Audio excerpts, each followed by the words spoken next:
December December 24ஆம் தேதியுடைய நடப்பு நிகழ்வு பார்க்கலாம். ஃபர்ஸ்ட் கொஷின் ஐநா பொதுச் செயலர். Answer Antonio Guterres. Second question அண்மையில் இந்துக்கள் மீது தாக்குதல் எங்கு நடைபெற்றது? ஆன்சர் வங்கதேசம். இங்கே வங்கதேசத்தில் இந்துக்கள் மீது தாக்குதல் நடத்துறதுனால ஐநா பொதுச் செயலர் கவலை தெரிவிச்சிருக்காங்க. தேர்ட் கொஷின் ஆப்ரேஷன் சாகர்பந்தின் நடவடிக்கையின் கீழ் திறக்கப்பட்ட 120 அடி நீளம் கொண்ட இரும்பு பாலம். ஆன்சர் கிளிநொச்சி, இலங்கை வடக்கு மாகாணத்தில் இருக்குது. இது டித்வா புயலால் இலங்கை ரோடுகளில் பாதிக்கப்பட்டிருக்கு. அதுக்காக டெம்பரரியாக இந்தியா கட்டி கொடுத்த பாலம் தான் இந்த இரும்பு பாலம். ஃபோர்த் கொஷின் இலங்கையின் அதிபர் அனுரகுமார திசாநாயக்க. இலங்கையின் பிரதமர் ஹரிணி அமரசூரிய. ஃபிஃப்த் கொஷின் இலங்கைக்கு வழங்கப்பட்ட நிதி தொகுப்பின் மதிப்பு. ஆன்சர் ரூபாய் 4032 கோடி. இந்தியா இலங்கைக்கு நிதி கொடுத்துருக்காங்க.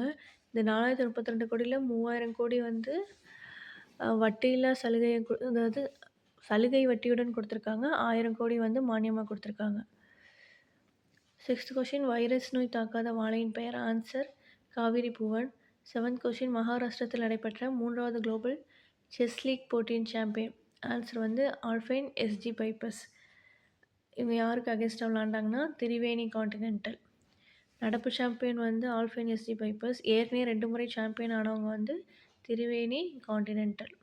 எய்த் கொஷின் சர்வதேச T20 கிரிக்கெட்டில் ஒரு ஓவரில் 5 விக்கெட்டுகள் எடுத்து சாதனை புரிந்தவர்.